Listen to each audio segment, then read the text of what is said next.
Okay. Okay, so I think we got past the base school. And we're now moving into application requirement curriculum approval. So what we would be, get your curriculum approved, we'll have you complete a form. Which will have all of these items on it, which we have now, which is not currently in a rule for other programs. We'll put it in the rule eventually, but 217 basically says that we have to adopt the rule, kind of the procedure to approve curriculum. So this is the procedure of it. Here's the problem that is my understanding from Serenthia is for what tattoo she's at an example. She was getting a lot of curriculum to approve for tattoo in the schools. And so she approved them and they never became a school. So it was a lot of staff time and there was a lot of them. So in order to curb that, this rule hopefully does that, but you guys need to weigh in here. So if it's page from this document, when Tina handed out, page 9 and 10. Page 10, there's 2 and 3. So in the form that we're using for other programs already kind of says this, that we need to have some kind of proof from whoever your regulatory body is, whether it's staff or community college or whoever, saying that you've applied or you've started the process of getting licensed. So we're not doing original work for no reason. So that's what 2 and 3 say. Great. I looked at 2, which is fine, which then I looked at 12 in your proficiency based. Then I looked at, you don't have the same requirement for hour base, which has to all be approved by HEC. That's what you're saying, right? Or to be a school, school intent to become completed a HEC licensing process. Is that approved? Would that be approved or? That they've applied. Where you at? Number 2, first of all, okay. Completed the HEC licensing process listed. Is that process listed or being approved by them as a school? Number 2.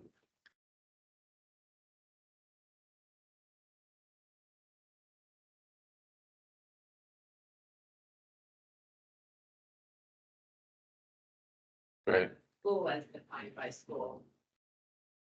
Right, because they're not licensed yet. Yes, but 5A and 5, so 2, yes, it can only be related to HEC. Okay. Or proficiency or whatever they license there at their school. Right. Their agency. And 5A and B are just a piece of the licensing process. But maybe there's a different term. Starting. Right. Right. Are we on the same one? Page 10? Page 10. I'm on page 10. Yeah. I don't see. 2 or 3. I just see it. Oh. Okay, so in number 2, I'm reading OER. So 5A and 5A. This much of the whole thing. I know what I'm about. See what you mean, has completed the license. Is this applying only to new applicants? Yeah. For Yes. new school applicants. So we got already a school, but we have to submit a form or something at some point. But this would be for new schools, for people wanting to start a new school.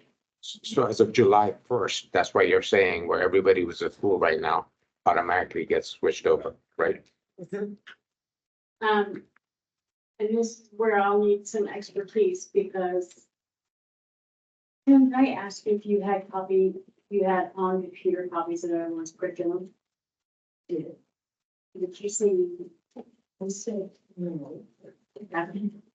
So, thinking about HLO wanting to have a copy of the curriculum on file. So probably what I might, in my thinking, we'll send out a letter to everybody saying, this is the new stuff that's being approved, you're approved because of 217, please send us back your curriculums, we have them on file. If I would just Hopefully say, electronic. if I could just Yes. clarify. The reason we may or may not, some schools may be new and we may have it electronically. If you did it when we changed the minimum requirements, again, we may or may not have it electronically, we were very paper-based. And right now we don't have access to the paper-based system. Anyway, so that's why they think, yes, I sent that to you. We do have it, but we may not have access to it electronically. Well, I have two different entities in my school. I have feminine makeup and I have aesthetics. So under the same license. Then I have to submit a curriculum for each course. No, just for, Colors and the different board. okay, I just was curious. And we probably have it on file. Yeah. Already. Yeah, that board approves that curriculum. Yeah, okay. So I mean, I guess I'm asking, is that something everyone in school would be comfortable with, getting us an electronic version of what you have in place now? I think this is Ray, I think you create a lot of work. Yeah. I mean, Oh, it is a lot of work Yes. for the schools. I don't know if you guys are doing anything with it or you're just holding on to it. If you're just holding on to it, then ask when you need it. So we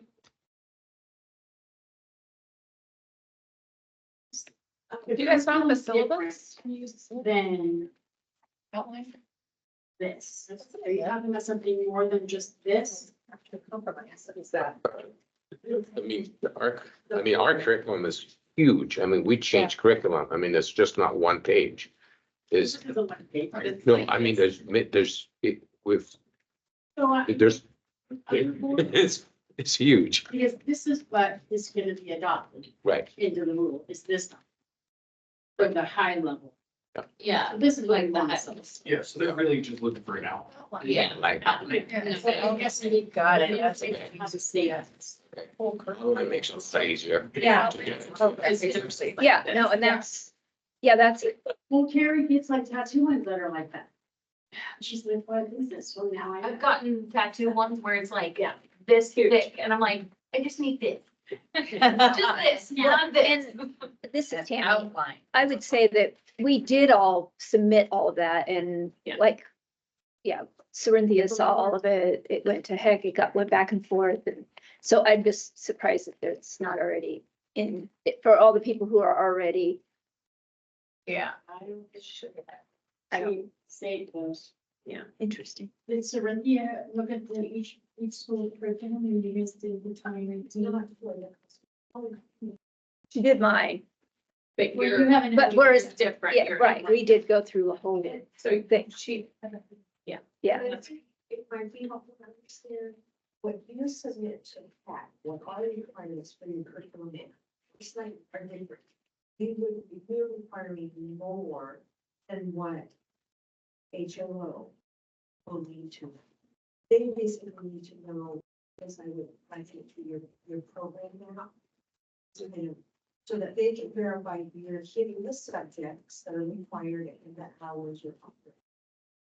That you're covering the year. so a syllabus, really. Kind of more, yes, this is Tina. That will be great. It's the syllabus of what you're teaching. But if that changes in the future, you will have to submit what your changes are. So there is a legal question that I have written down. And actually, I wanted to ask you guys anyway, I think it's in my list of questions to ask the committee, is in 217, it does say. It says.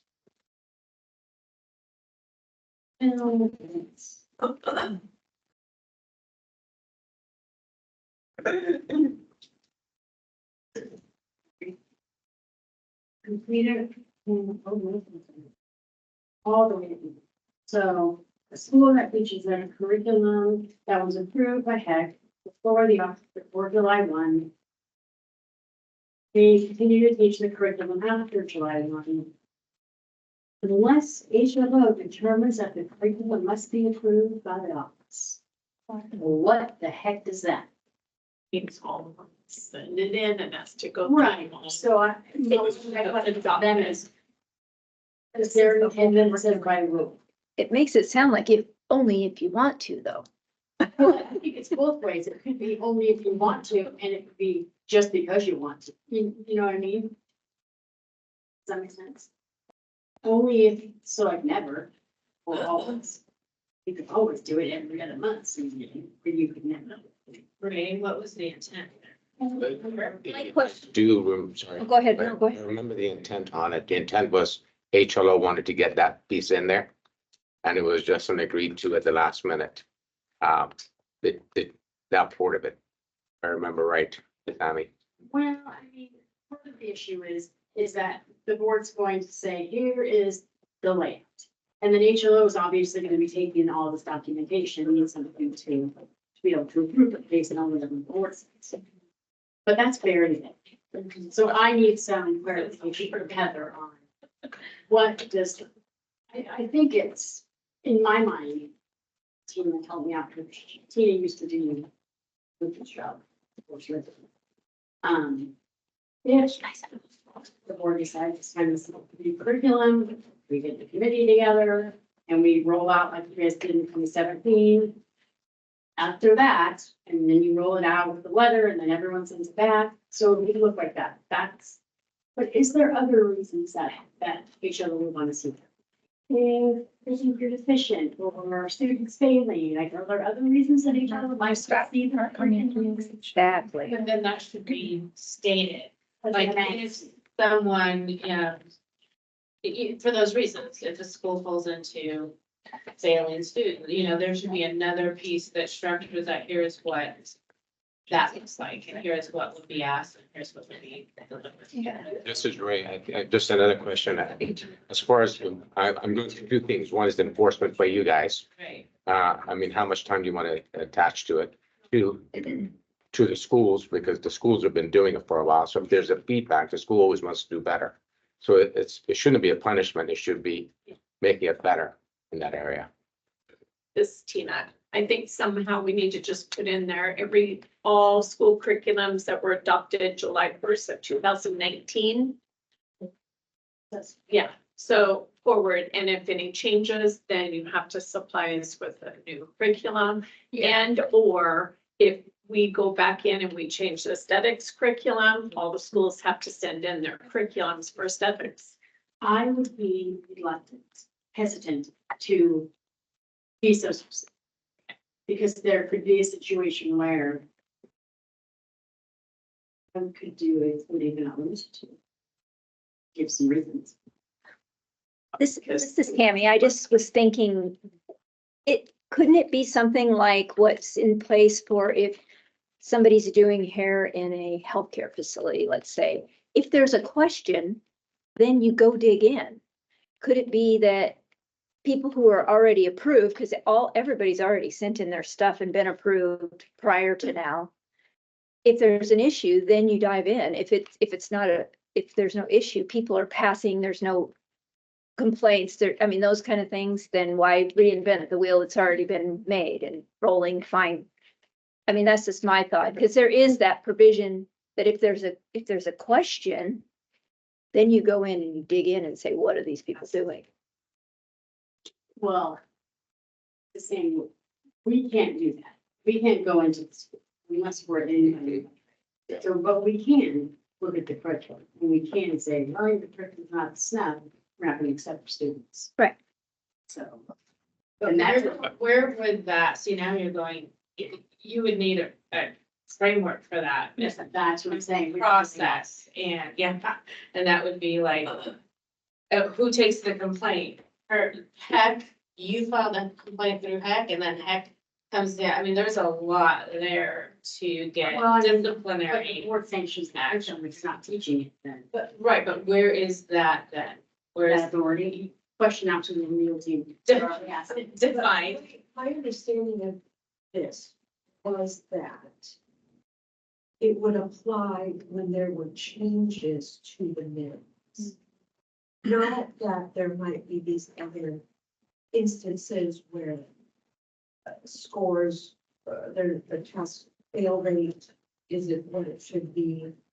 But my understanding was it was connected to if there were changes to the minimums. I mean, that's our, I think, part of it, but, you know, Yeah. solely that. Hi, this is Ray too. I think Karen it was on a change. And I think we're going down the road of finding things wrong with it. We're gonna go down the terrible road. I think we should leave it. Don't think that needs to be.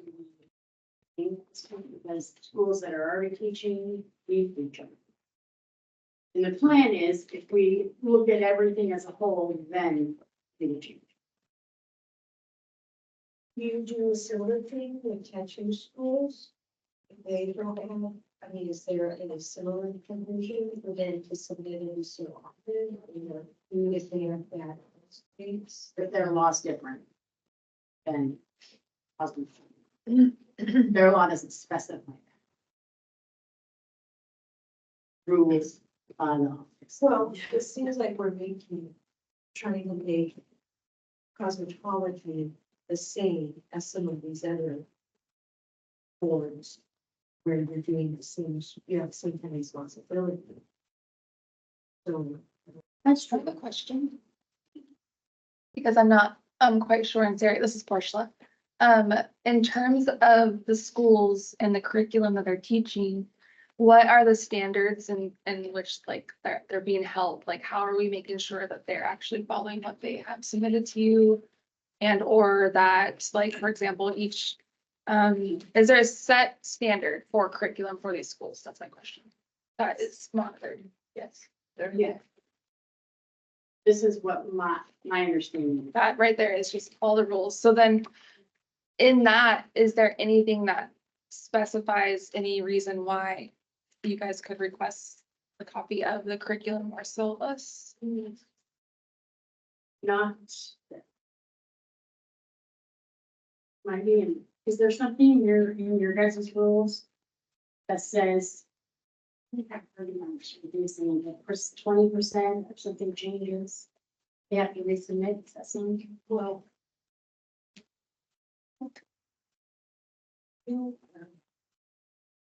You're gonna submit more to than you would to a licensing. Mhm. And when if a school changes the program, and that change equates to 25% or more of the program, whether it's in hours or cost or content, then that has to be reviewed and approved by you. In terms of how to know if the curriculum is being, what's being taught is doing its job or correct, I think we have several measures. First, we have fairly rigorous requirements that your curriculum is based on standards, competencies, and assessing those competencies. How do you know schools are doing that? That's a little bit harder, but we get a lot of feedback from students. If they feel there's an issue. When we go through a renewal or are able to visit the school, those are things that we'll gather information on. And then, of course, at the end, we leave the pass rates. And if we find that a school has, significantly low pass rates, that would be an indication to us when we step in and ask or inquire or take a look at what's going on. And also, as I said, the students, right, when you get them. Okay, that's very helpful. So it sounds like then HEC primarily it was overseeing that, and HLO doesn't necessarily have anything to do with it. So then I don't understand why they would need to be submitting updated stuff to them and you guys. This is their responsible to set the minimum. Right. Okay, that's the key point. We go through there to get licensed. And now Cool. they're- We go through here so that they will take our transcripts and license our students. okay. So, Hi, this. Robbie, in the past, we used to get a report from HLO about the number of, the percentage of the students that passed and the percentages of students that failed. We haven't gotten that for many, many years. Well, this is Tina. If you wanted, most schools, whenever they're coming up for renewal, they email us. We send it to Nathan, which is our individual that would run those reports for you. And then they're emailed to you. If you don't ask for them, we no longer do that. But a lot of schools ask for them. So anytime you want that for a year, you know, especially during renewals, he will take care of that for you. Is he the only one that does Yes. that? We can add it. You can CC me Okay, and I'll make sure that it thank you. happens. Thank you. Okay, thank you very much. Yeah, you're welcome. Well, I have a question. Do schools keep track of where their graduates get, like, after they graduate school and then they go into the field? They keep track of their students after that? Like, is that like a requirement to make sure like your student graduates, they get, It is if you're accredited. if they're accredited, so they keep track of that? We have to, we're required to. This is Ray, we do, when you complete the program, when you're licensed, and then when you're placed. So those are all actually publicly available to everybody, if you're accredited, so you can see that anywhere. On, just going on the curriculum, the last time we changed it is when we changed the hours, and everybody presented it. Before that time, there's not an issue, why make it an issue? Yeah. You know, it wasn't an issue there. And it's been working since now. If the board decides that to make it better, sure, you know, bring it on, because we always want to make it better, but let's not make it an issue if it's not an issue, because that just creates a lot of work. And we want to spend more time teaching than putting stuff together. Yeah, I think we just leave it with what the law says. And if there's an issue, we'll go to the board and ask them. Perfect. I think that's a good solution, especially since it's new. Yeah. Because what happens is you have to review any new rule every 5 years. We're gonna be back here again in 5 years just to look at the rule itself. So maybe by then, you'll want a new curriculum again. I don't know, we'll see. Okay, so if you were a new school, do you think that this rule would be, enough to get your stuff approved? Like, what is this easy things to obtain? Yes. Okay.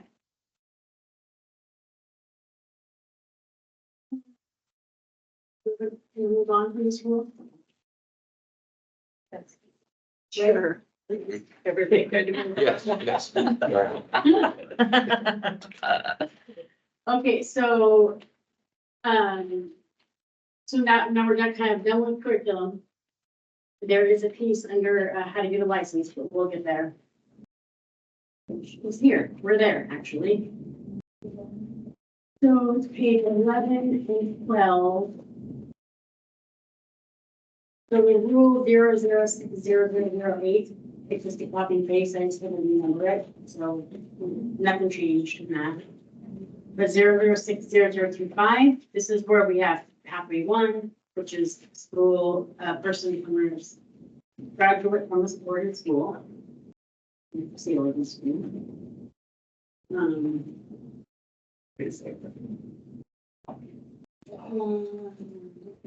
So A is new.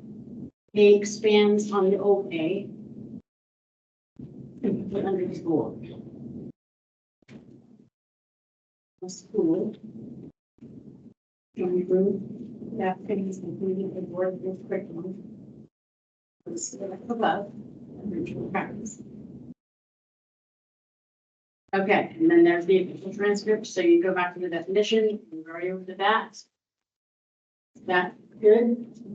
Okay. Everybody in the community?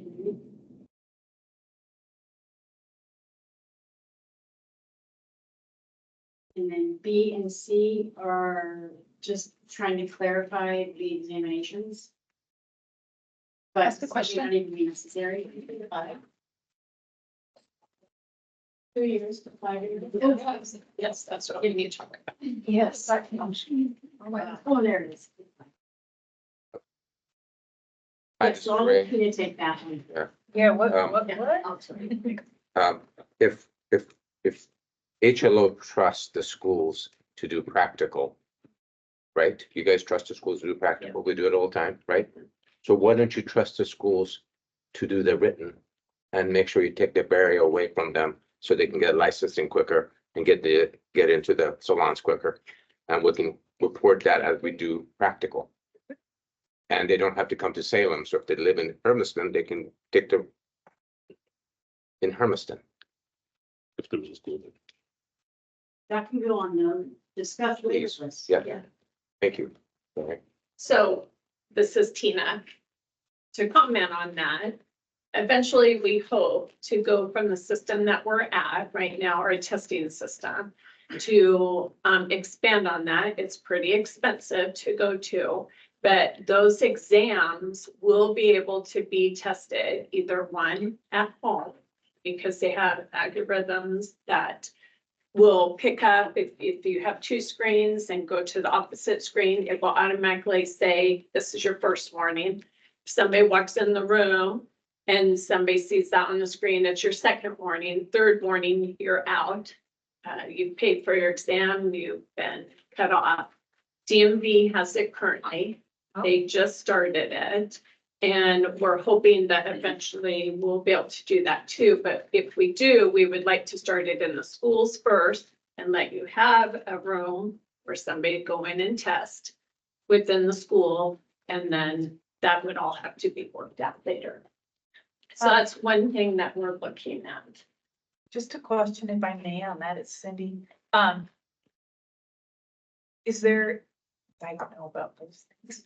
If it were at home, is there a way to tell that it's really me taking the test rather than she's way smarter than I am? Yeah, no, it takes a picture. Oh, beautiful. automatically Okay, thank you. Of you when you start the exam. Okay. At any time, I or somebody here could go in and see who is taking the exam.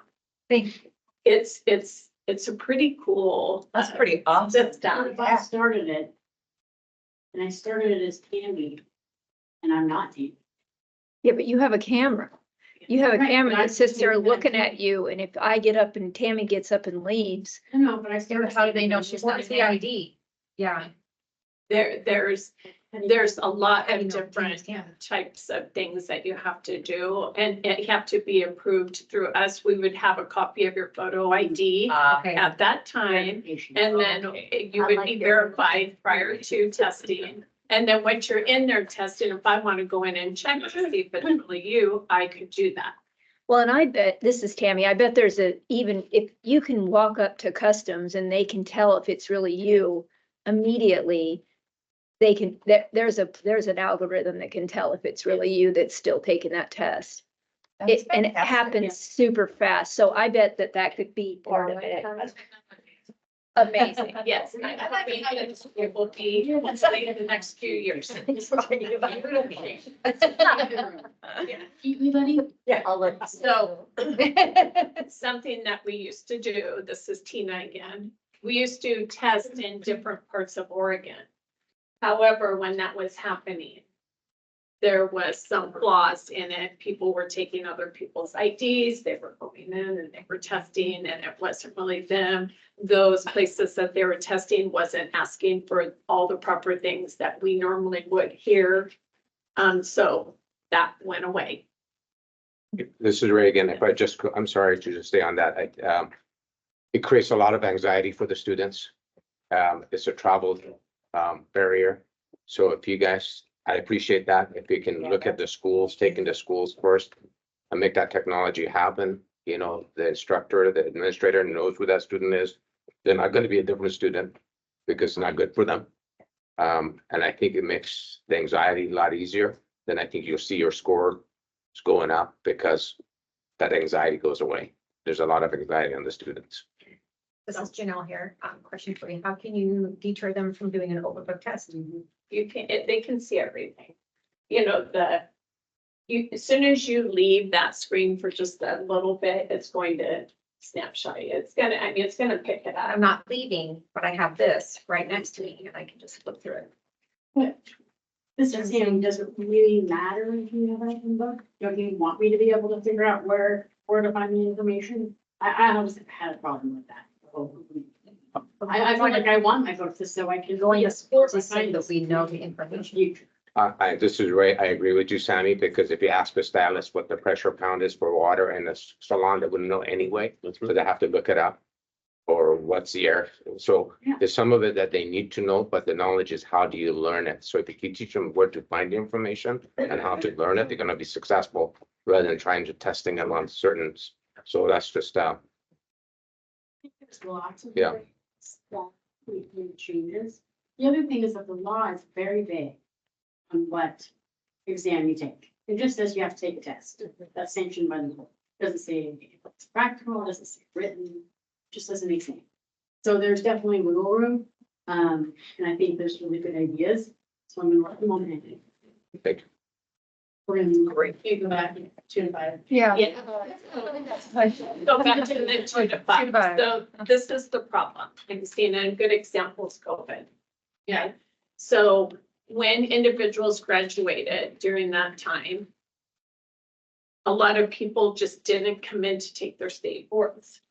So they went past some of them bumped up to their 2 years. They came in and tested and they failed.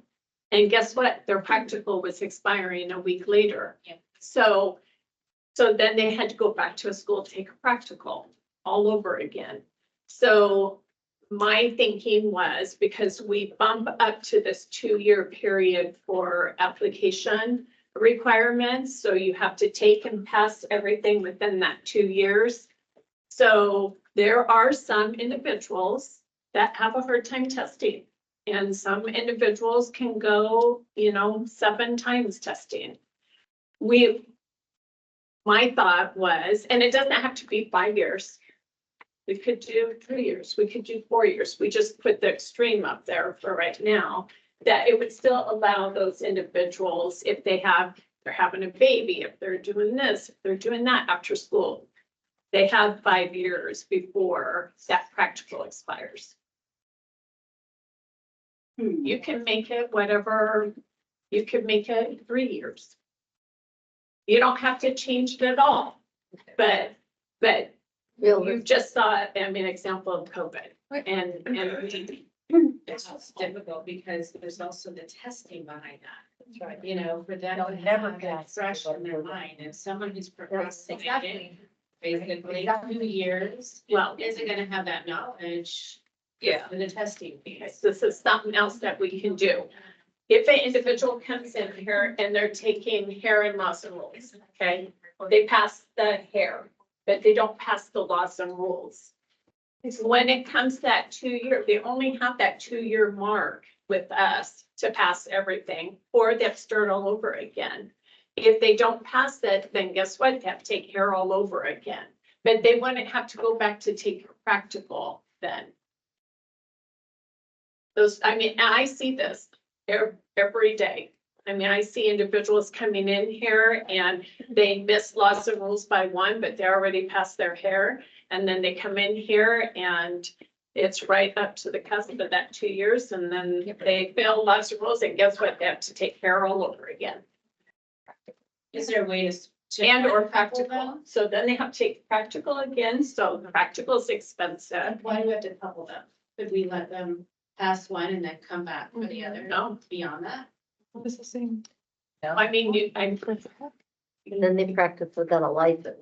No. No, look, can They did not back? get their license. So you still got that 2 years. Right. So if you did change it to 3 years, then they have the 3 years, or we still keep the 2-year application, you have to start and pass by that 2 years. But then if you didn't, you wouldn't have to go back and pay for a practical. Because you guys all charge, right? I'm hearing $300 to $500 for a practical. You've got an unlicensed person, that they're working maybe at a Flippin' Burgers or something, and then come I'm in. just talking about the probability of passing the actual. Yeah. I get that they're restrained with the 2 years, and I would love that to be more. But I'm just saying that the probability of them passing when they meeting up that, talk about anxiety, this is about to expire, here I am, they're really putting themselves in a no-win situation. So could we have them also come back for additional or at least say, have you prepped for that? I mean, so many students be trying to slide in to not have to do the practical again, but they fail and then it's on us because they waited 2 years. It's, So- I just wanted to put it out Yeah. there because you do have a lot of individuals Yeah. that this happens to. A life takes them down a different road and it's 2 years past and then they have to go take practical. Go ahead. Hi, this is Lindsay. So respectfully, I have to say 2 years is plenty of time. Yes. Yes, it is. And but I feel like, you know, you're right, life happens, but to expand on what Melissa had to say, if you wait too long, everything's gonna fall right out of your head. If you don't use it, you lose it. 2 years is plenty of time. I feel like if someone falls pregnant and needs extra time or something like that, they should be able to put in for an extension, but I think that this is, I don't think that makes any changes. That's fine. Especially, this is Portia, especially if we are continuing to move forward with like being able to test at home or in schools, like they're already gonna have more resources at their fingertips soon. Yeah. COVID was an anomaly and I mean, yeah, pregnancy happens and stuff, but yeah, 2 years is a long time. Yeah, this is Janelle. You know, I have several nurses that are clients of mine, medical professionals, and they had kids pregnant, going to school, passed their test. Yeah. So, I mean, 2 years. Carrie. So the other thing that I noticed, because I actually do the study reviews as well. I do multiple jobs in the office right now. So another thing that I come up against is, people having to wait for the boards. Because they've failed 6 times. They have to wait 3 to 6 months just for their case to go to the board. Then the board decides, yes, they can do another study review or they need to go back for additional training. Usually it's another study review, like an hour, 2 hours or whatever. And then they go back and then they fail it by like 1 or 2 points. Then they have to wait another 3 to 6 months for the next board meeting. So we're looking to change that process as well. Yes. But that puts them at a year already. I mean, if you fail your driver's license test with the DMV, you don't have to wait 6 months to take it again. This is Tina. We're gonna be talking about that here in just a little bit. Yeah, so that's what- just another roadblock that we come up against. So it could, But again, look at that. My suggestion is if that sort of thing were to happen, why not give them an extension of 3 months? I have a Because it's question. a rule, so Yeah. we can't. Oh, yeah. If this is Ray, I think taking barriers away for students is good, but I think there's also, if they haven't done it in 2 years and they're practicing, so they haven't practiced, that's a bigger issue. Forget about the written, Yeah. they haven't Yeah, even they're- practiced. Yeah. So you have to, yeah. yeah.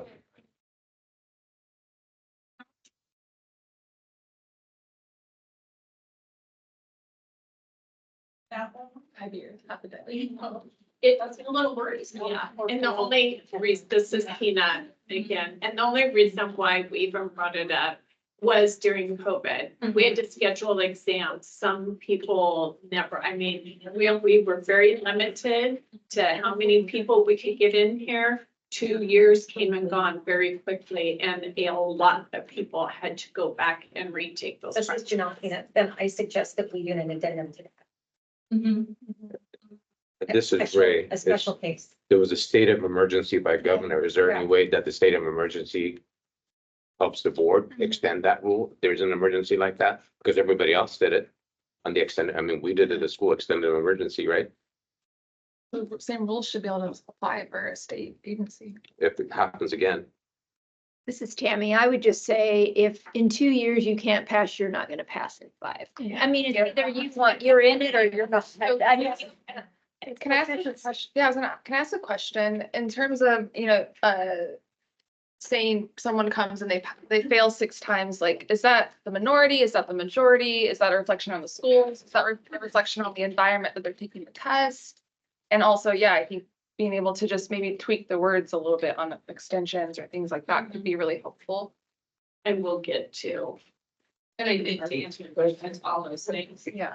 It's everything. A student can be amazing in class and can pass with flying colors and test and be great. And the minute they graduate, they decide they're gonna go on a 2-week vacation, and then they decide to do something else, and the next thing you know, they're kind of nervous, and then they don't go, and all of a sudden, they haven't passed 5 times, and you're like, where did my wonderful student go? Yeah. Like, how did this happen? Yeah. And it's. They still have to be held accountable. Yeah, you that know? was, and that's the thing, it's Yeah. like, I'd almost like it to be shorter, so you gotta go. Go do it. Let's move it. Get to testing. I procrastinated an entire month before I took my test. My husband. Yeah, I mean, and so we really encourage them to take tests fast, you know, because it's all there. And So Drake here, I think the answer to that though, to address the issue that Tina's talking about is better access to testing. Mhm. Coming from Climate Yeah. Falls, I know how 2 years happens and it happens fast because maybe you don't have the money to drive to Salem, get a hotel and stay there and find somebody to watch your 2 kids as a single mom. Yeah. Right? So if you can Access, just yeah. go next week and take it and you can go right there in the town you live in or the school you went to. Problem solved. right? Exactly. Yeah, I think we can all. That is That really- would be the ideal situation, once technology permits it. I want everyone to be very, very clear. A long ways away. When we say soon, we mean 10 years. yeah, That's what it is. Still. I'm hoping, we government soon. Yeah, I think we've been talking about it before, so I don't know how much more longer. Okay. We can't even get a smart. And it's been years. Great. So I just want everyone to be clear that it's not tomorrow and soon is this. So Very Drake, good. if that's the case, back to Tina's point, then I can see where she's seeing these people and she's feeling for them because she knows she's hearing their story and I'm sorry, I did this and this happened and this happened in my life and I couldn't afford to and I did everything to get here. There should be some way for that person to not have to go all the way back and come up with yet more money to go do a practical again, right?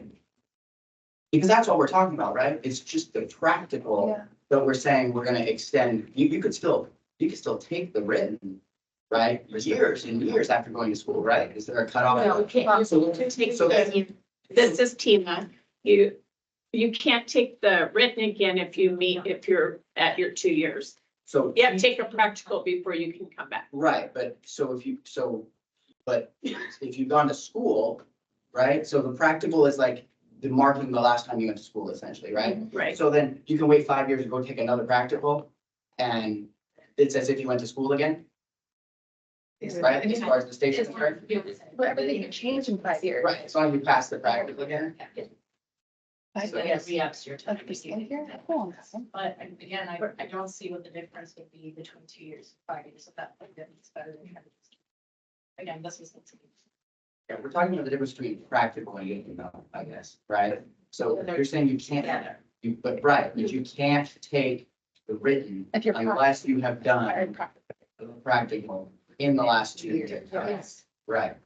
So what Tina's saying is, well, they've already done that and they go back to do the practical, then that's separate, right? That's your separate skills, right? There's book skills of like reading it and memorizing information like PSI and, in a shampoo hose, right? There's that, and then there's the actual practical ability to do the job, right? And you're saying, hey, let them study a few years later and take that test still.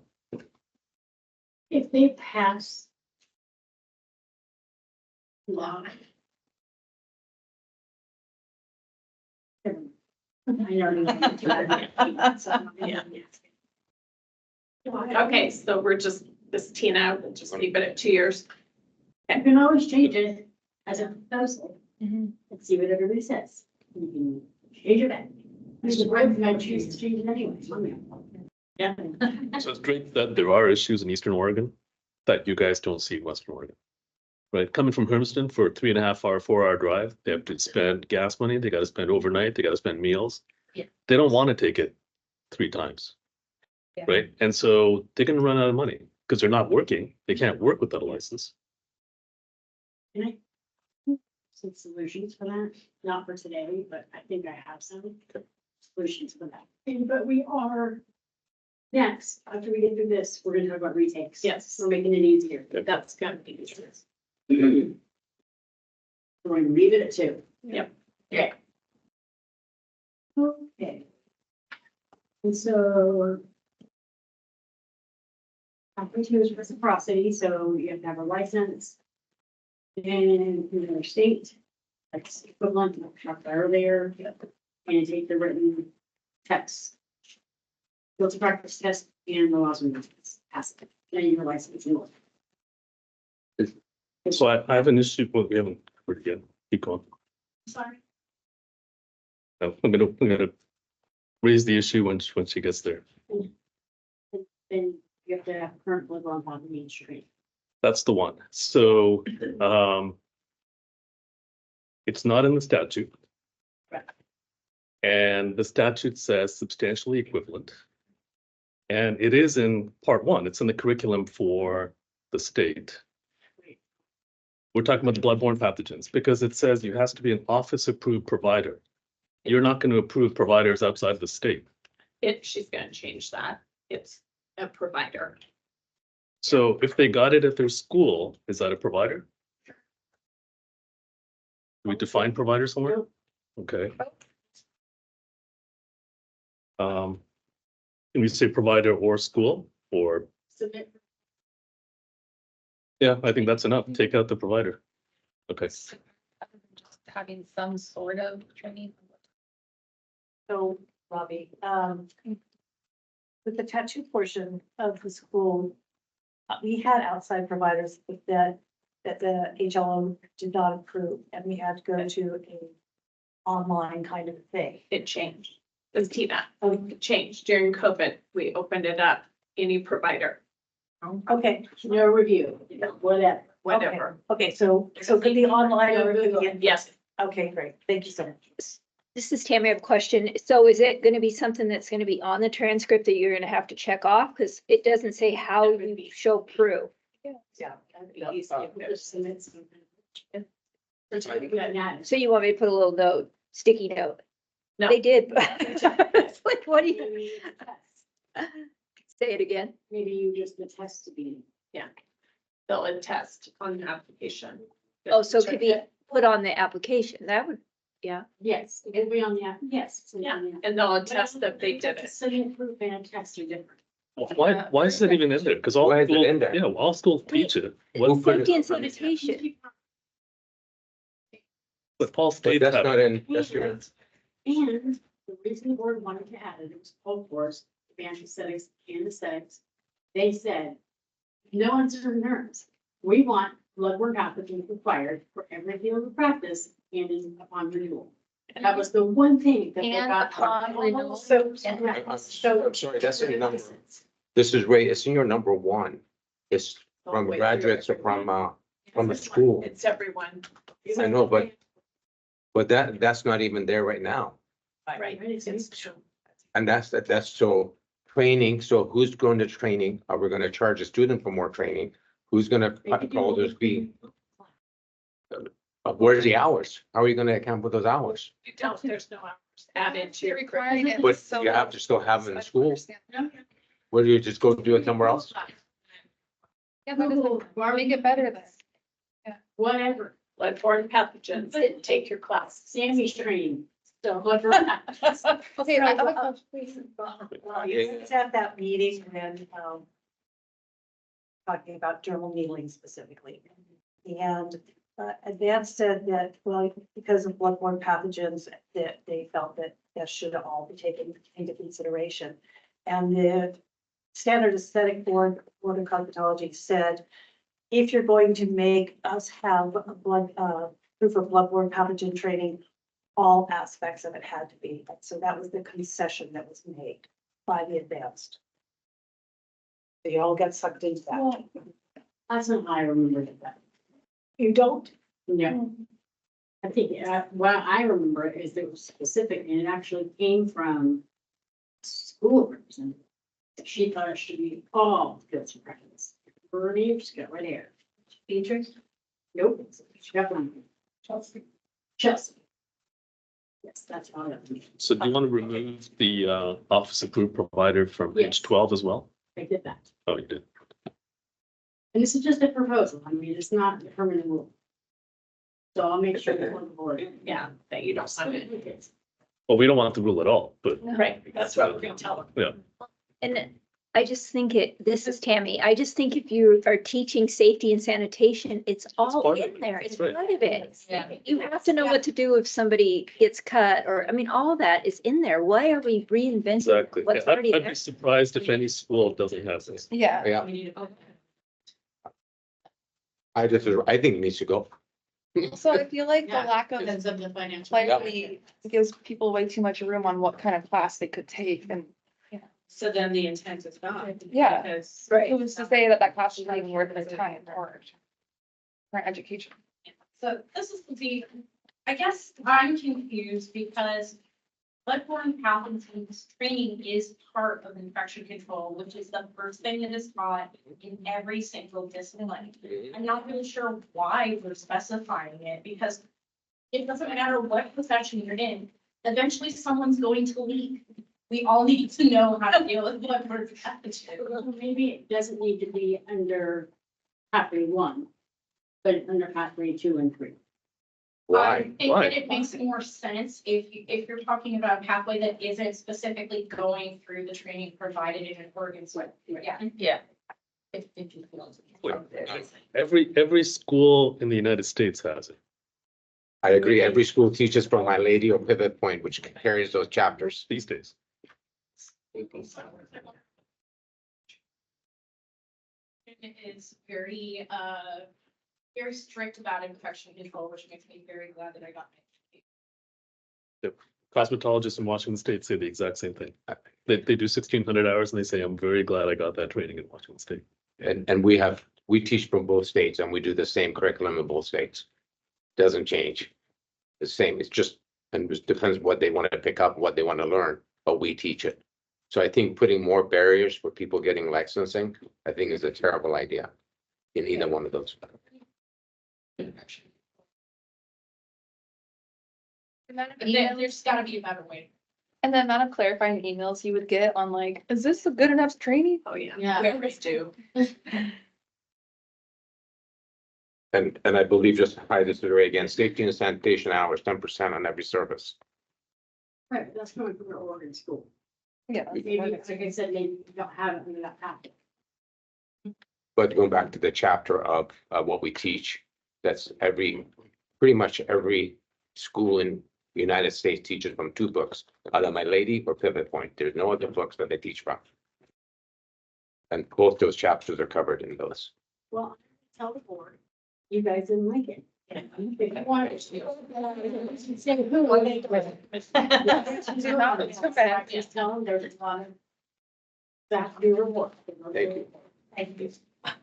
So Sammy, can I just add that if you put it into the reciprocity pathway 2, I think but the way the statute is written, I think it has to be in pathway 1 as well.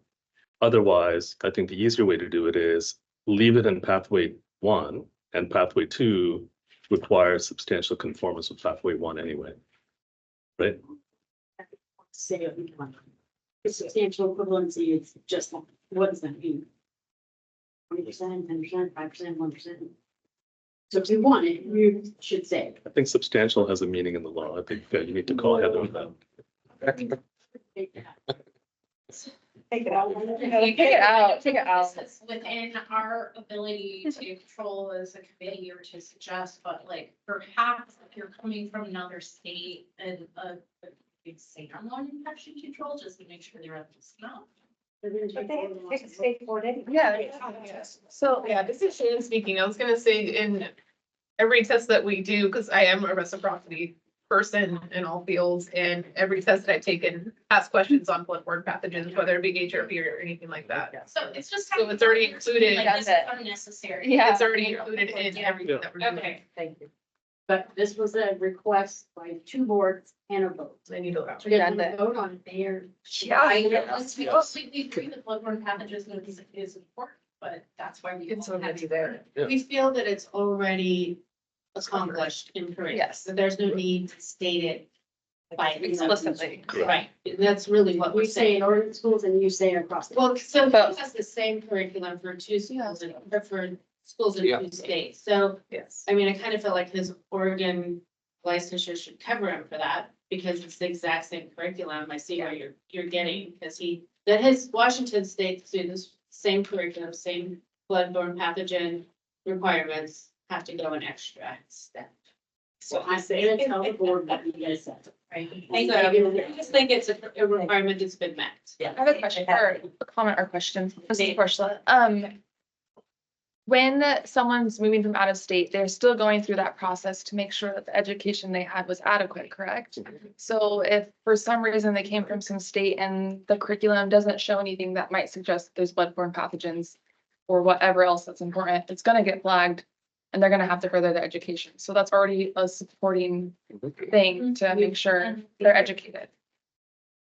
This Tina, we don't go into all the curriculums, we go just by the hours. Just the hours And alone. look, like, for example, aesthetics, some states, it's only seventh vertebrae and up, just like it used to be here. If it's like that, they're non-credentialed, they have to go to a school in Oregon. Regardless, yeah. So then, yeah. We don't go in and look though at on the- bloodborne and all that kind of stuff. Well, still.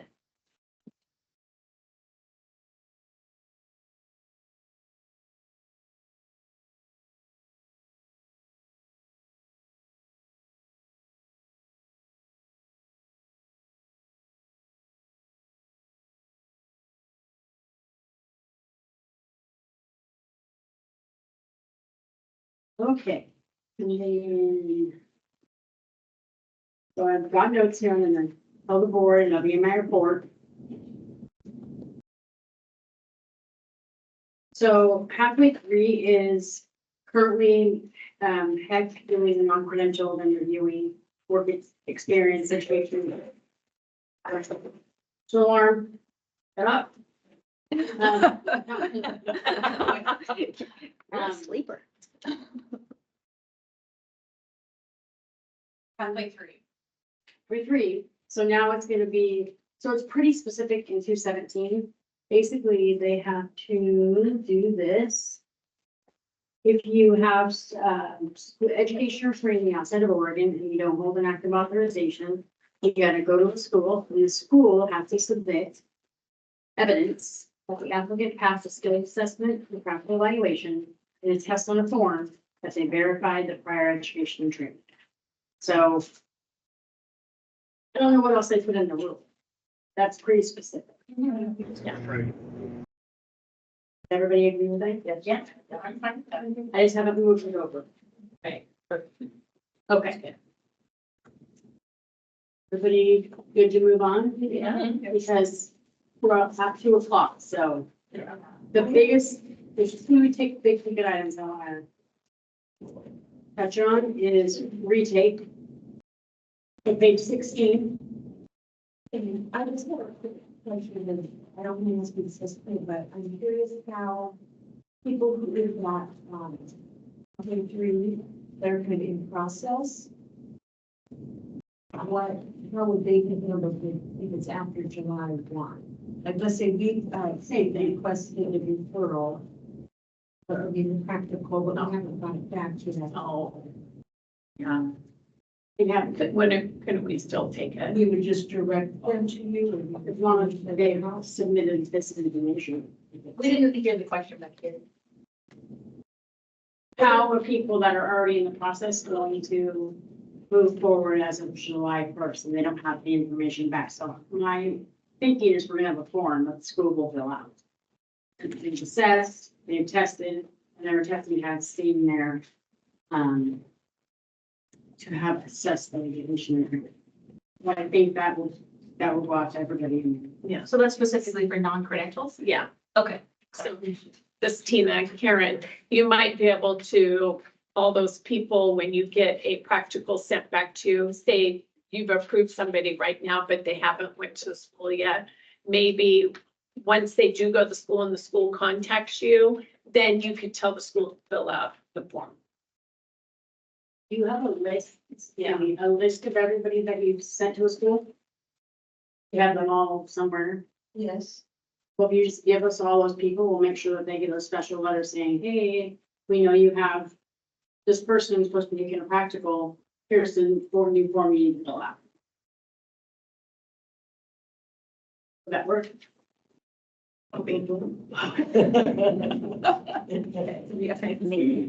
Yes, retakes, and I'm gonna let Tina take this one. Okay. There's lots to this one. But this is the problem. There was. So right now in the retake process, it's you come in, you test, you wait till the 8th day to come back if you failed. Then you test again. If you fail, you wait till the 8th day to come back. Then after that 3rd time, you have to wait 30 days. Go take additional training from us or school. You have to wait 30 days before you test again, and then you come back and you take it for the 4th, 5th. Then after the 6th and 10th, you have to go in front of the board. So this is causing so many problems. It's kind of ridiculous for a student because 3rd time they come in, they're at a 74%. I'm just gonna say that happens all the time. Now, guess what? They have to wait 30 days and they have to go back and get additional training. And or they either have to go to school to get additional training or they come to us for a study review. Takes a lot of time. What's the standard for Some- everyone else? Huh? What's the standard for everyone else? Their limits on testing, like tattoos and tattooing and whatnot. It's the same rules. Different. Okay. They're all different. So we want to get rid of that. We want a student to be able to come in here and test the first day. If they fail, they can come back the next day. Didn't it used to be that way? Yes. Yeah. And it used to be that they could continue testing. Yeah. It didn't matter. They could test however long they wanted. I feel like that's the 2-year solution right there. Like, if you can at least let them keep coming back, they're gonna get it done within 2 years. They tell you what questions you got wrong, right?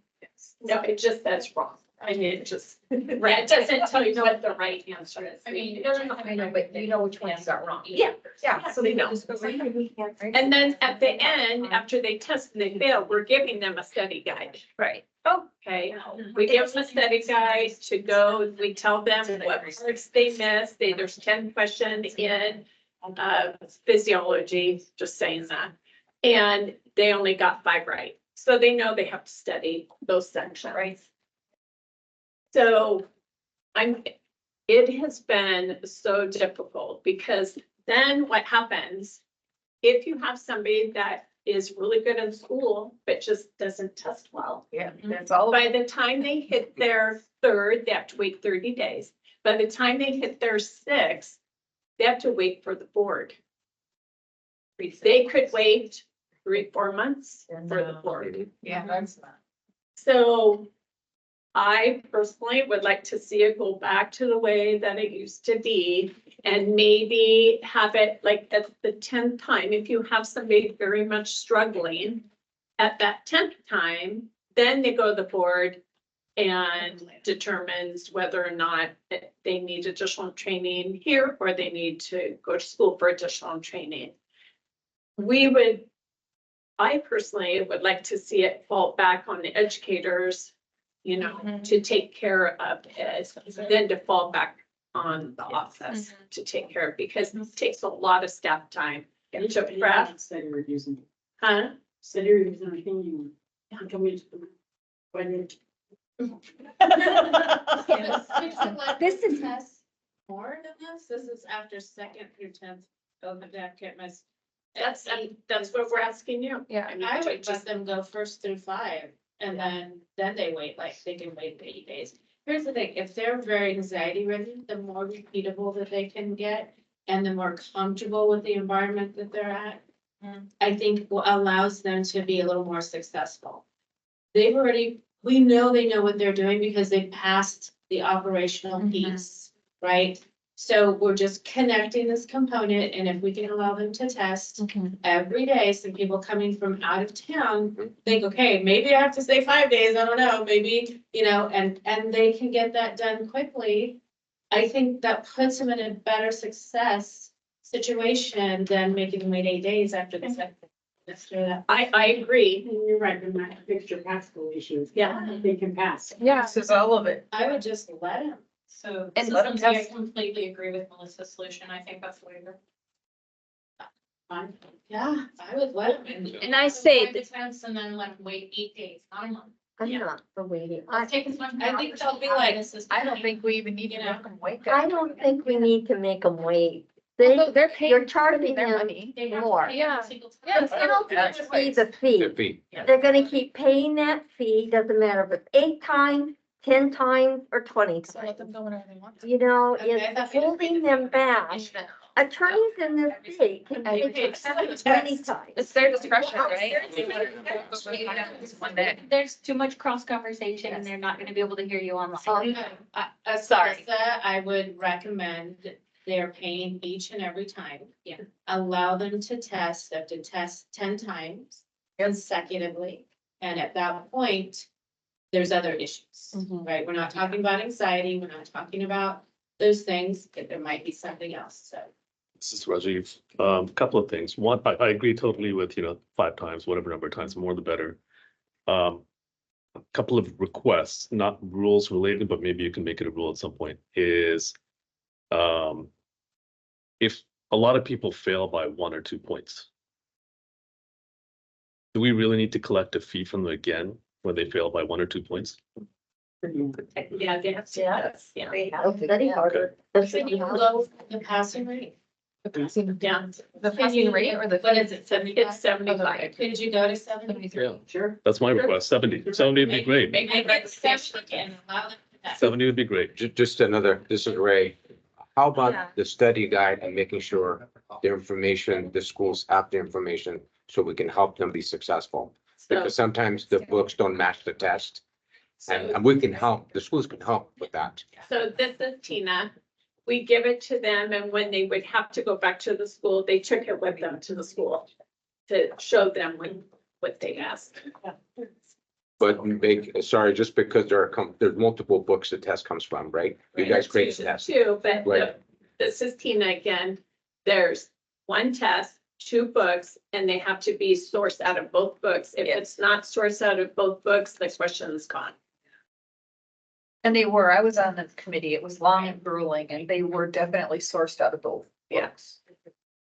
This is Ray, going back to Sammy's point, it is about them knowing the knowledge and testing it. So if we give them the knowledge, it's almost tell them where to learn it so they can test it, so they're proficient in it. And let's not set them up for failure. That's just would be, And a set. And they have the program, yeah. right? Where They it shows can- what's- I have a question for the schools. What is your guys's, like, what do you guys do if you do have a student that comes back to you and they failed however many times? Do you charge them for a practical? Do you work one-on-one? Do you offer like mentoring or like what kind of resources do they have if they really can't pass? We mentor them in our school. We don't charge them. They were our if they were our student. We get some who ask, sorry, this is Cindy, that request to come and, get that extra training from us. If they weren't our student, then they are charged a fee. But if they were one of our students, then we mentor them and try to help them through and, what's the problem? You did fine. My tests are harder than these guys, so they should be. Ours passing too. them. And so, but it's the anxieties. Yeah, I think when we feel that they're ready to go, we test them and review with them. Go again. Lindsay again. So, I mean, while I do sympathize with students that failed by 1 or 2 points, and I've seen it so many times, 75% is the standard for everything in the school. Lowering it to 70, again, it's like the 2 years, 5 years thing. Like, so if somebody gets a, 68%, that's still missing by 1 or 2 points. And then we're talking about someone who's failing at the F level rather than the D level. So I don't think that it's a benefit to the students to lower the percentage. I think that they just need to fail it, study, and take it again. We should give them more chances to take it in a way that's not inconvenient to them. Especially if they're passing in class. Kristen.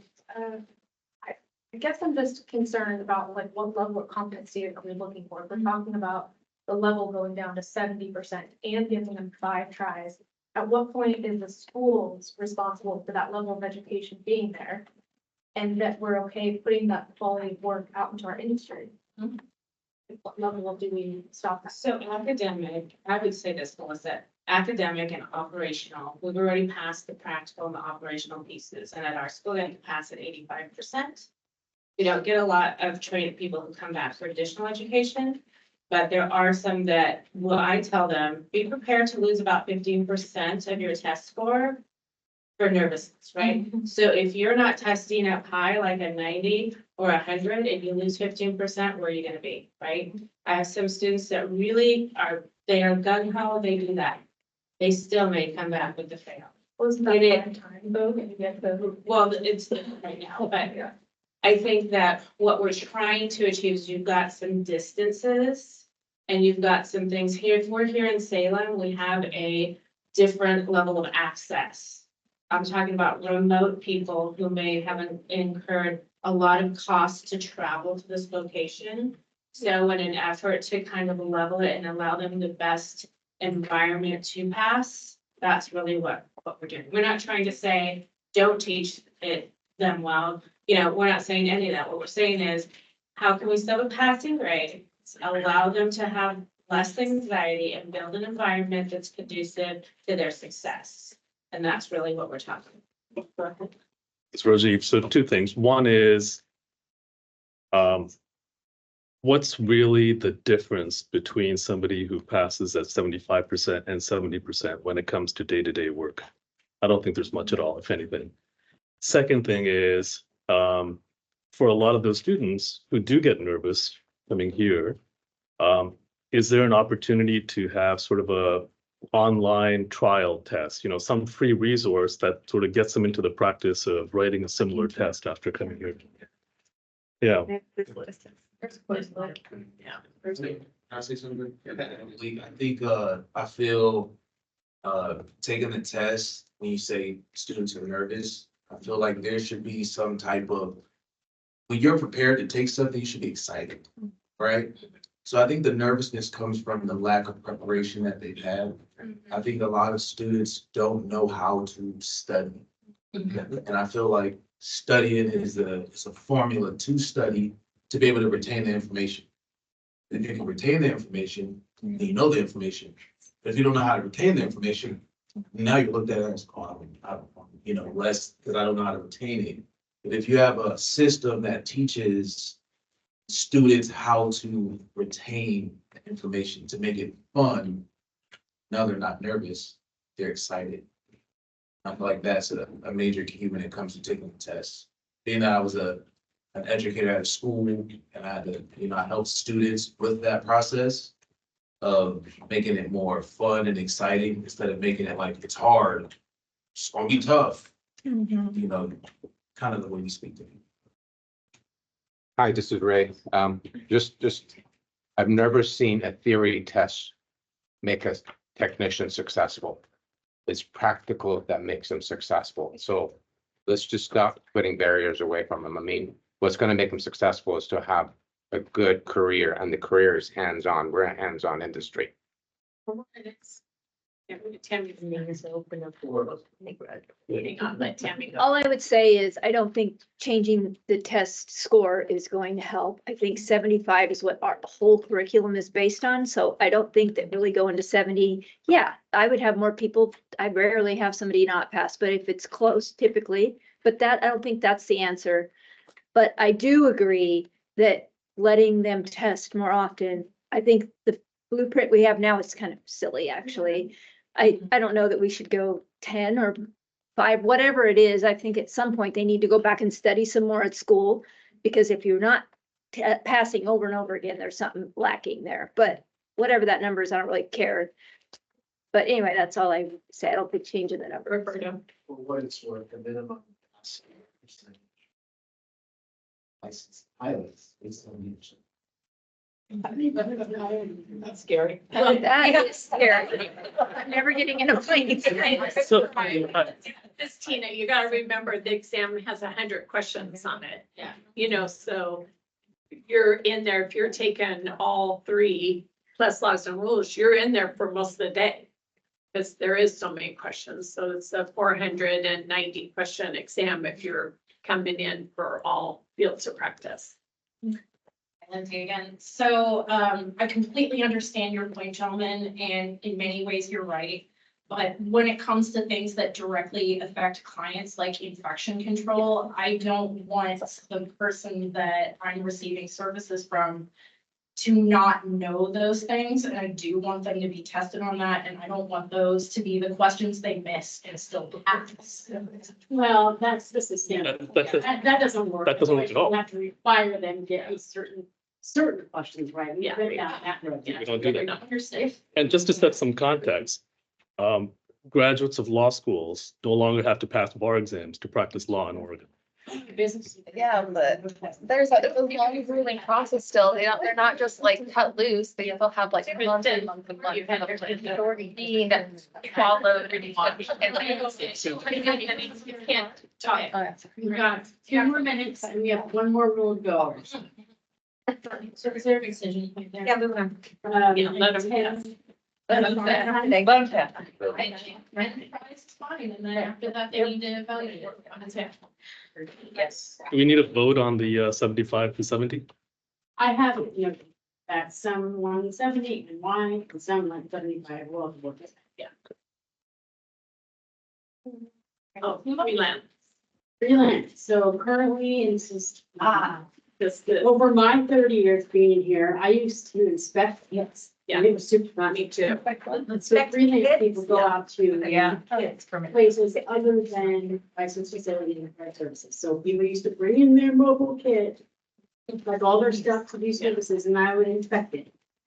So we stopped doing that, and then we did a 30-question exam, and then we did a paper exam on the back of the app, and then all different things. So now we have them every 2 years take the welcome tests. Over and over. Yeah, and 3 over. years. 2 years first, 3 years. 3 years. Yeah. Yeah. So, Are we one- changing it to every no, other year? we want Take it it away. gone. Oh, awesome, great. Great. We want, Just remove the requirements. remove this is Tina, remove the requirements to have to take the Oregon laws when most of them are working in salons and. They know the law. Yeah. An extra, test that you pay for a year, but yeah, basically that might be fulfilled. I know. Well, 1 more. So passing a test means they don't know any better, right? I mean, because they're practiced, right? Yeah, they're correct. Yeah, they're good. I mean, we don't make, this Tina again, we don't make every cosmetologist come in. Exactly. So why are you? Yeah, why are you doing that? You do that. Very good. Yeah, yeah.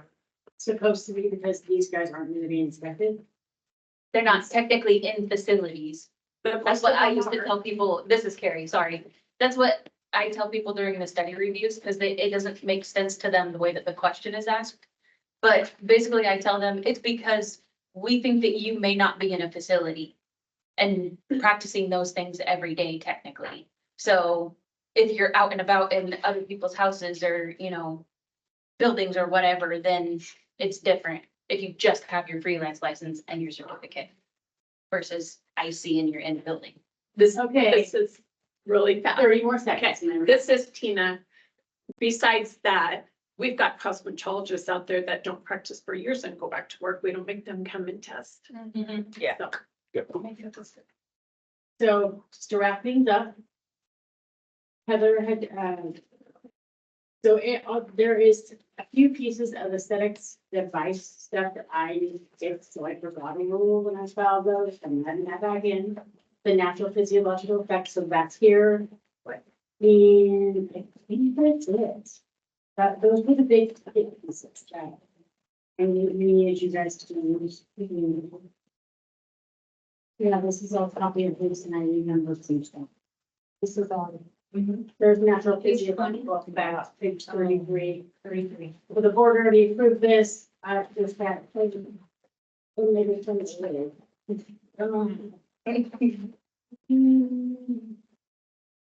And this had to be matched the hair care fee to match the other ones, it's already this. Yes. Because they haven't been. yes. But this Tina Natural Hair Care is they have not been paying a fee to test. And now their test is a lot larger And we're putting them in that they have to pay a testing fee. That's the proposal. I should have Any exactly on that. other items that, so history on natural hair care, when we got them in 2013, when they got folded into cosmetology, and it was said that it was an easy pathway to get licensed, like very minimum application requirements, easy. So that's what we did. So 25 question test. The only thing we did is we made them come in here and take it. Well, during COVID, certainly rewrote the test. Now it's 100 questions, and now they come here, and there's all kinds of upkeep that needs to happen. So it changed over time. And now we're gonna start charging since it's a bigger test, more time being taken. Yeah, how's that? Honestly, And I will also say, when we did the barbering curriculum, it was brought up that there needs to be more education in that. Yeah. Yes, so one curriculum is looked at someday, maybe that'll be the first one. Is there any questions about the rules? Great job, you guys. Yes. So I'm gonna just wrap up. I'm gonna work with Tammy on utilities agreement. Anything efficiency based? Alyssa, you're my person, okay? Okay, ready? Hour based, are you good? Read my first one, yeah? Good. We're good. Thank you. Yeah. Okay, Public comment. I'll just call in with you guys. Yes, that means. Somebody on call. Yes, public comment.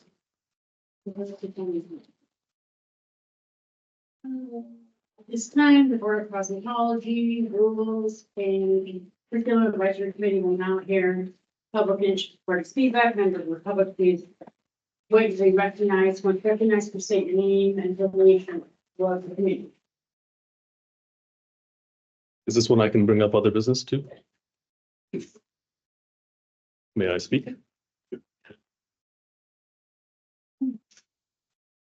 Which is like, He has. Other business, so I have to find, should I go now or? Does anybody have any comment? Carrie? Darla? Second. So the, Carrie Weed is also online, but yeah, do you have anything? no. Do you have a comment? Kevin? Are you good? You can. Other board business, so things that you want to bring up for future rulemaking, I will take next. This is Rajiv. So the one thing I've been harping on is the reciprocity and making it easier for people coming from other states.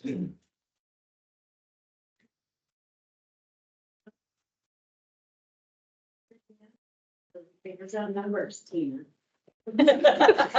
Wow.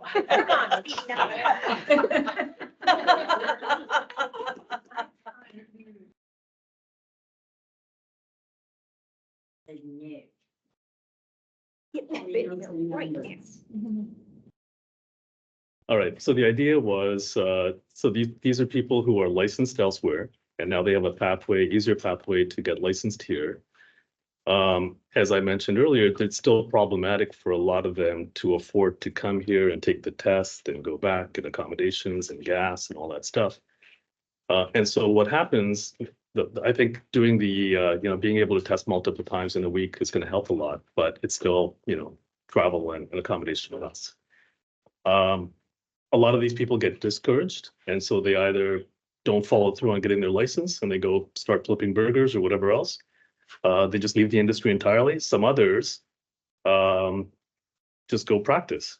They go in a barbershop or they go somewhere where they're taking money under the table. And I think it's in our best interest to avoid as much of that as possible. What I'd like to propose for the board to consider at some point is that these people who have a license elsewhere and have applied to get their license transferred here be allowed to practice under the guidance of an existing practitioner until they get their license credentials in Oregon. For, like an apprenticeship program for some limited period of time. Maybe don't call it apprenticeship. For historical reasons. but call it something else, transfer licensee or something like that, so that they can work in a salon, they're working under the guidance of somebody who's already licensed, can earn their tips, can earn their wages, so they're not incentivized to do something else instead, or disincentivized from staying in the profession.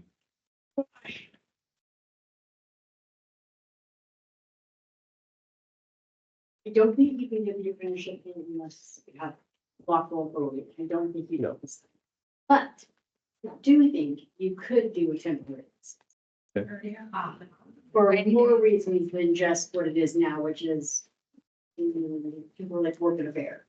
Yeah. But it could be a more overarching temporary license. Okay. Because you didn't pass the test, so you're waiting the test, whatever. Okay, So we have lots of professions like that. Okay. Including tattooing. I would love that. Say, I would love that. I have a question. Yeah. Just looked into what the implications are insurance wise when you are working with an unlicensed professional. They're licensed in a different state. So they're also insured. They're insurable. I don't know if they're insured, but they're insurable because they're licensed. They're just not licensed in the I'm just state. curious if like the insurance that's covering them with their out-of-state license is going to be okay with them working in another state as well. You probably just have to work with your insurance company, but my guess is you could probably work that out. So I'm just this is Tina, I'm gonna let you know what my proposal is on Okay. reciprocity. Okay. My proposal is they only take the laws and rules in Oregon.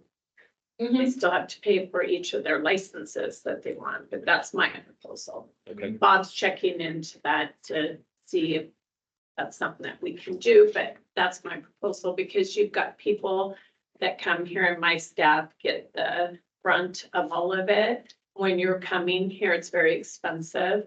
And then you've been practicing for 20, 30 years in another state. Now you have to come and retake all those exams. Okay. So my proposal is that they only come here and take the laws and rules. That's the main thing that they have to know for Oregon. Yeah, So that's that'd be my great too. proposal. I thought that's what number one was. What's the difference between number one and what you're proposing? Yeah, the reciprocity changes that we talked about today and what you're proposing. I thought that's what that No, was. that's not. No, reciprocity is you come here with affidavit of licensure Okay. and you have to take every field of practice and the laws and rules. Oh, you So still take both? Yeah, this is Ray again. Sorry, going on yours. Somebody who's been in an industry, who's taken the books, my lady on Pivot Point, comes here, can't pass the test. So that really goes back to testing and what's on that testing. And for our students, because it's the same issue across the board.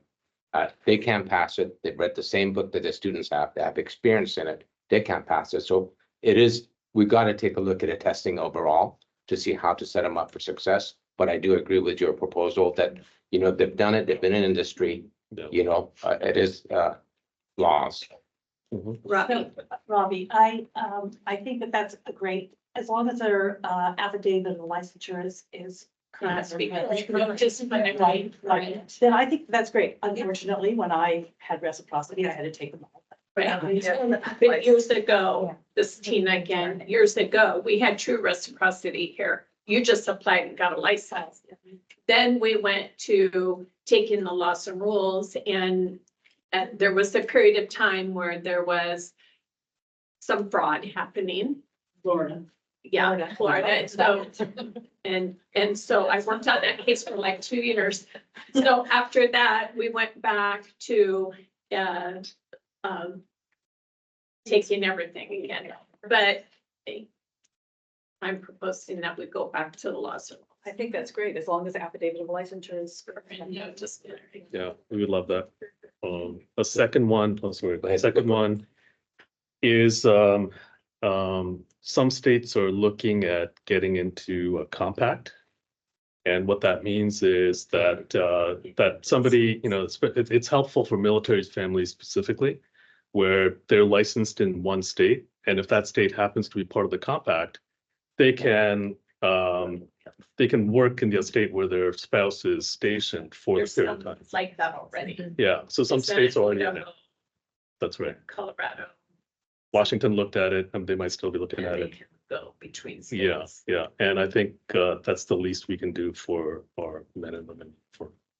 We already have, this is Tina, we already have a military application for that. If they're licensed in another state, they can come in, they can get a license for 90 days while they're prepping to take our exam and come back in, take the exam and get a license. So temporary, essentially. It's, If I, just two items for me, this is Ray, one is on, I strongly believe in the way that we did our curriculum in Oregon. The methodology is perfect, there's a science to it. You can exactly see what you're doing every hour. And for us to bring something else out of the air and messing that up, it's going to be very dangerous for us, I think, as far as the education goes. So very carefully on that one. And if we're going to change it, we should do it based on the curriculum, based on education, and based on the results, rather than just saying this is what needs to happen. So that's just, I would just say, just be careful with it, because I think we've done, Heck's done a great job of getting that together in the past, and I think it's been a good curriculum. Number two, I think was, I asked the board, the aesthetic curriculum is not going to be available. The curriculum, the osteology program with financial aid is going to go away as of July 1st of this year. So I asked the board to please make that happen quickly. If I need to volunteer more, I'm more than happy to do it. I'm sure every school owner is willing to put that time in to make sure we take a look at that and have some solution for it, because July 1st, we're done and people have to take combination programs, and that doesn't mean they want to do nails, but they have to do nails now. So, Listen, so you want to make sure when you change the aesthetics and do it in a way that meets your number one. so 600 hours, Yeah. right? Just team. Yeah. So you could look at the old curriculum was 600 hours and go Well, back yeah, I don't 600 hours. I don't think the curriculum was ever 600 hours. It was 5, it was 600 for nails. Yeah, 6 for 5 for aesthetics. so my program is 600 minimum. So I. But do you do federal financial aid? No, I don't, Okay, because I'm just. that's, he's talking But, about the yeah. 150 being removed, and that's why he's. and you also need the 600 to teach correctly, correct? Yes. Okay, absolutely. perfect. That's why I don't have a fail rate. Yes.